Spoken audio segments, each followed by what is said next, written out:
welcome to Freemelt's Q2 presentation 2025. With us to present, we have CEO Daniel Gidlund and CFO Martin Granlund. If you have any questions for the company, you can send them in the form to the right. And with that said, I give the word to you, Daniel. Thank you. Welcome everyone to our Q2 forecast. So as we have received many new shareholders since the start of 2025 and continue to do so, we will just make a brief introduction about Freemelt first.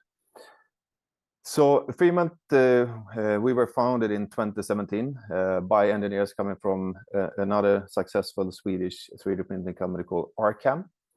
So what we do, we develop and we sell advanced 3D printers for metal applications. And our ambition is to become a leading supplier in additive manufacturing. Our focus is where additive manufacturing, of course, can add value. And for our technology, and you can actually see on the screen as well, the green dots is what we call electron beam powder bed fusion. An extremely fast melting process. So here, this is not a lot of lasers. This is an electron beam moving 4 kilometers per second or melting more than 3,000 dots per second. So this technology typically is used where you need complex and high performance materials and also components, which is typically needed and demanded by the defense industry, energy, like in nuclear or fission, and also fusion energy, and also in medtech application. Our technology is not limited to any kind of material, but our focus for the past couple of years has been in tungsten, titanium, and then copper. If you look into Freemelt from a design perspective of our printers, we are unique. And why we are unique is that we have a modular printer. And the reason for this, and I think this is also where 3D printing for many years has struggled a bit, is really to increase the productivity and really get short cycle times, which means that you get higher availability for producing, which means you get up your productivity and then get the cost down per printed part. Our customers so far has been a lot into research. So typically universities, research institutes. But since we launched our industrial machine mid of last year, we have also now been exposed to industrial clients more and more. The three focus areas and business verticals that we are having is all under substantial growth. If you look into the defense side, and I think the numbers actually is outdated now. I mean, now NATO has increased their budget. The European Union is also rapidly increasing their defense budgets as well. And here you can see a couple of examples of organizations, companies, and so forth that we have disclosed. So far, we still have a few undisclosed that we can't mention as well. But just to mention one, Saab is one of the Swedish clients that we have worked with since last year.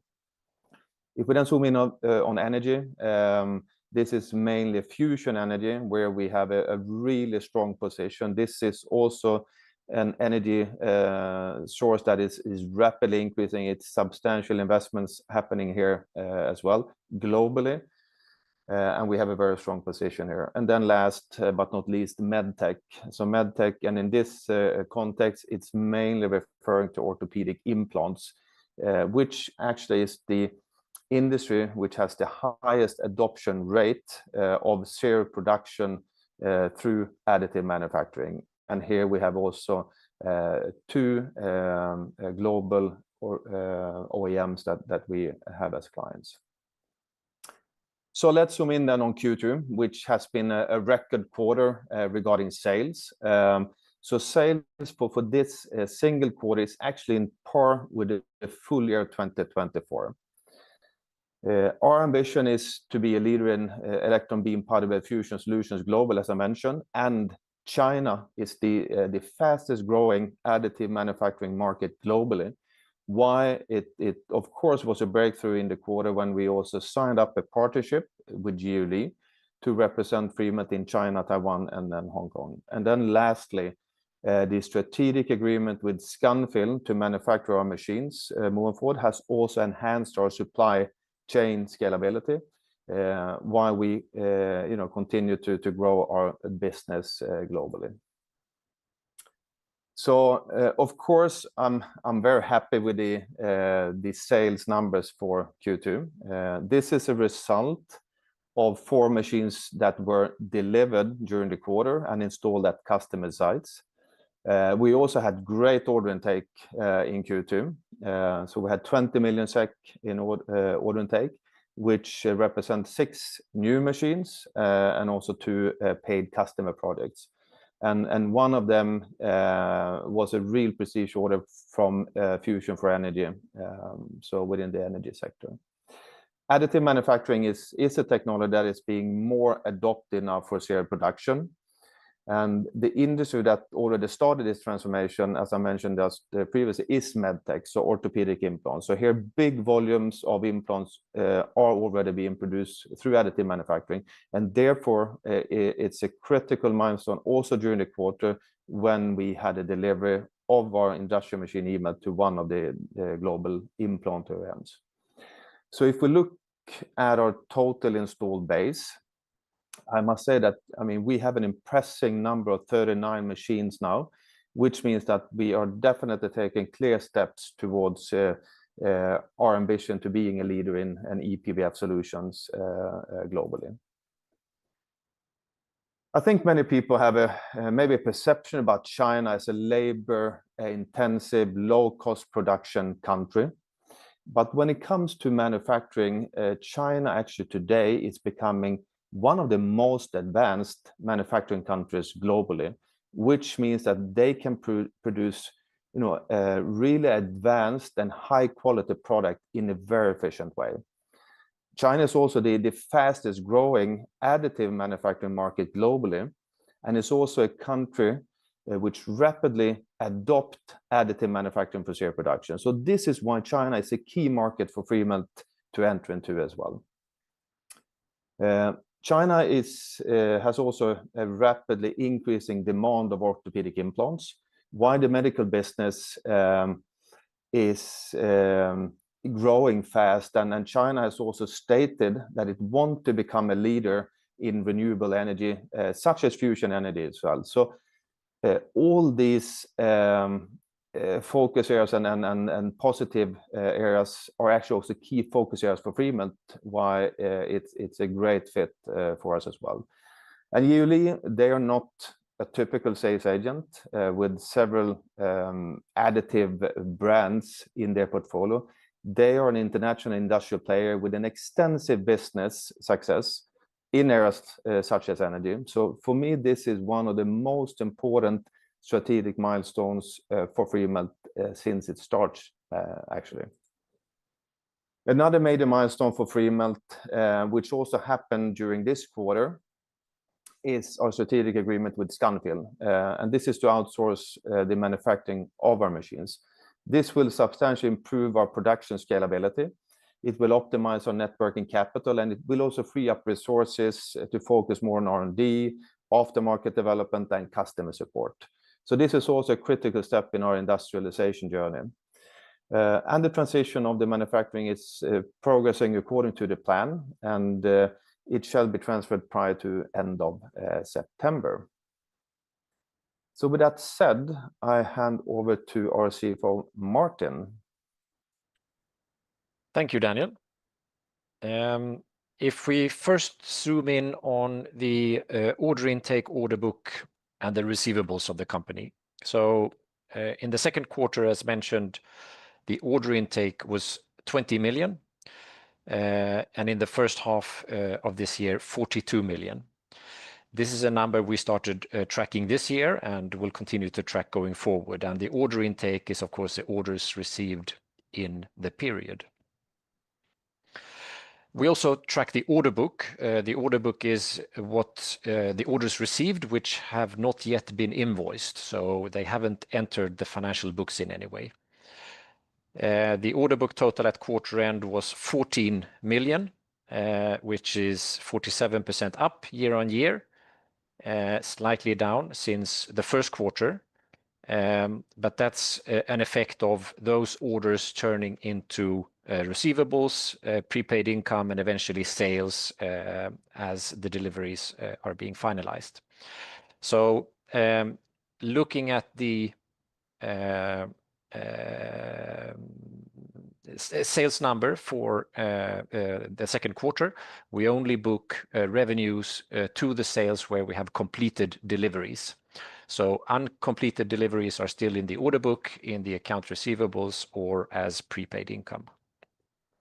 So to summarize, we have a very strong order intake, we have a healthy order book, we have receivables growing very quickly, up to 20 million, and we have record quarterly sales, as we see on the next slide. 19 million is a record. We've never seen anywhere close to these sales numbers in a previous quarter. It contains 4 machine deliveries, and that's of course the majority of the net sales recorded, 86%. We have an aftermarket, which is 13%, but in actual terms, as you can see on the bottom graph, the green line, it ticks up quite a lot. We shouldn't expect this exponential growth going forward, although the aftermarket business will continue to grow as an effect of the install base increasing. On the gray line on the bottom, we see customer projects and other. It's 1% of net sales. It's a very low number for the quarter, but I don't think it's in any way significant going forward, as we should see these project orders continue to come in and to see an uptick in customer projects going forward as well. Then if we finally look at the operating cash flow. So Freemelt has a positive net working capital, which is good in the way that we can cover our short-term debts, but we also tie up cash as we grow. One of the things we've done to limit this effect is to outsource our assembly and manufacturing to a third party. This will limit the effect, but it will not completely remove the effect of more capital being tied up as we grow. So in the quarter, we had operating cash flow of -14 million. The main contributors are an increase in inventory and an increase in receivables. And all those are, of course, going to be cash in for the company in the future. So these are cash generating assets, but for the future. What we've done in the graph is to plot the operating cash flow versus the receivables, just to give everyone an idea of the sort of inverse relationship that we see, which is reflective of the growth stage that the company is in. So the negative cash flow has an inverse relationship with the increase in receivables that we see, which will be generating cash in the future. Thank you. Thank you, Martin. So let's wrap up. So once again, I mean, Q2 was a record quarter regarding sales of 19 million. Once again, it's just to give some sort of comparison, it's on par with the full year of 2024, and we had a very strong quarter regarding order intake. Just to highlight a few orders as well, Germany has been an important market for us on the academia side. Germany is a big industrial market as well, so that's why it was pleasing to get our first industrial machine order from Germany. As well, we had a couple of new businesses, both within energy and also in defense sector, and including the prestige order, as I mentioned before as well, from Fusion for Energy, which is the European part of the largest R&D fusion product globally, ITER. We also achieved 2 major strategic milestones. So again, we established a presence in China which is a very important market as it's adopting quickly to additive manufacturing. And the fact that we also signed a strategic agreement with Scanville to outsource our machine manufacturing as well. So lastly, I would say that it's really fun at the moment to be the CEO at Freemelt. We are well positioned, and we continue now to turn our technology edge into commercial growth. And also the fact that external factors now as well is really accelerating the adoption for additive manufacturing. So with that said, thanks for listening, and now we open up for some questions. Thank you so much for that presentation. Now we'll move over to the Q&A. First question here is, you write in your CEO statement that you have made a breakthrough in the second quarter. What do you mean by that? Sure. So, I mean, we are experiencing constant increased traction now in the market, which also is reflected, I would say, in the increasing order intake. We have record sales number and also the number of successful projects. I think this combined with us having entered into now strategic partnerships with international players like Yuli and also Scanville, I think this is a clear confirmation that we have reached a new level and also a new establishment in the market.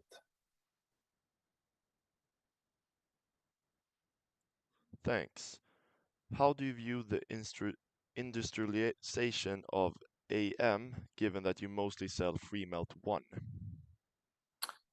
A good question. I mean, we see that the willingness now to invest in AM is increasing as companies and actually also governments are now increasingly reviewing their supply chains and also how to increase productivity in different kind of ways, not least in defense and energy.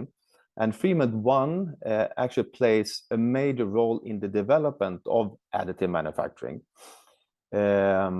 And therefore, we see it as a strength that we can deliver this type of development machine like Freemelt 1 as part of large and important industrial products. So this will actually validate our technology and also then lay a good foundation for sale of future industrial machines. Thanks. Next question here. Can you comment on the prospects for China and what we can expect from the collaboration with Yuli?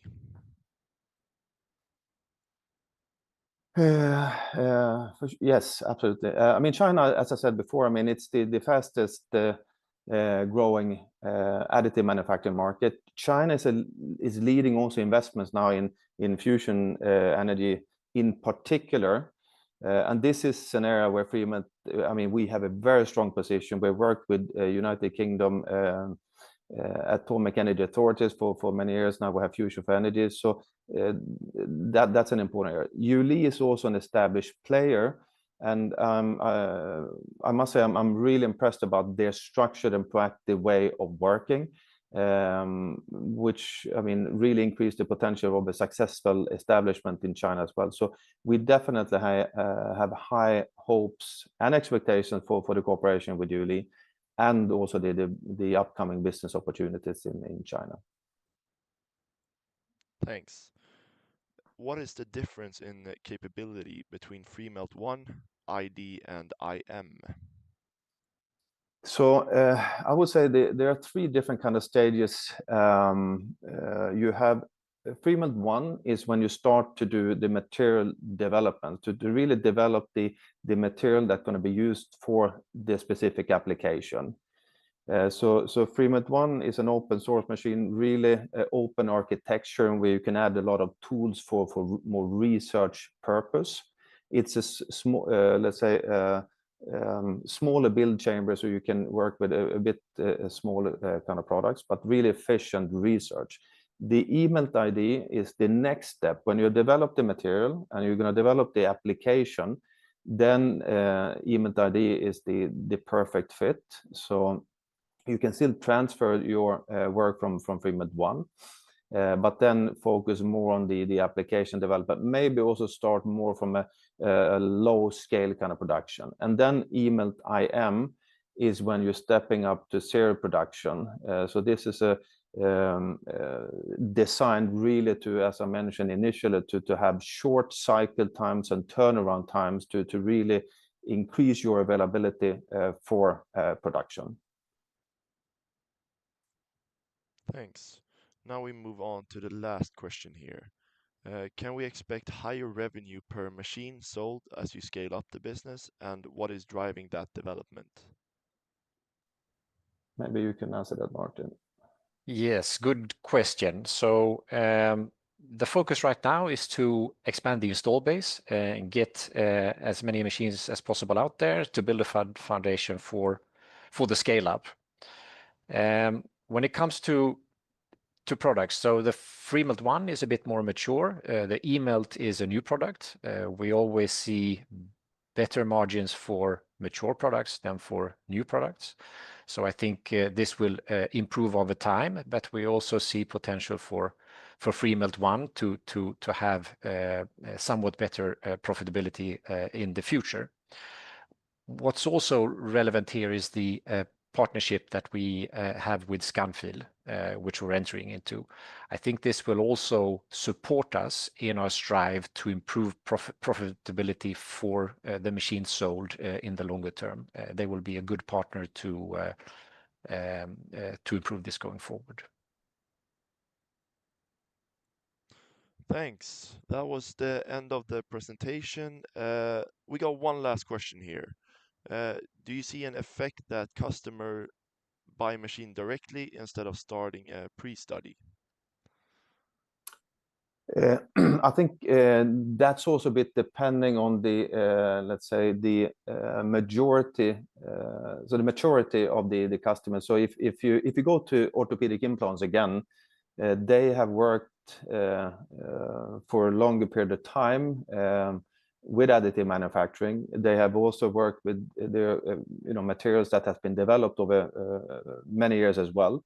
So in these cases, then it's a shorter step for they don't need to go into a feasibility study in most of the cases. So then most probably they can purchase a machine shorter. If you go to new materials like tungsten, for instance, or if you talk about copper or some other materials, then any customer that has never manufactured with additive manufacturing before, then the typical step is that you start with a feasibility study and then develop from there into application development. So it's difficult to say. So it's really dependent on the maturity of the customer for when it comes to additive manufacturing and the type of application, I would say. I hope that answered your question. Thanks. Then once again, thanks for the presentation. Now I'll give the word to you, Daniel. Okay, yeah. No, thanks to everyone that invested your time and interest with Freemelt today. So with that said, we wish you all a great day and bye for now. Thank you. Thank you very much. Bye-bye.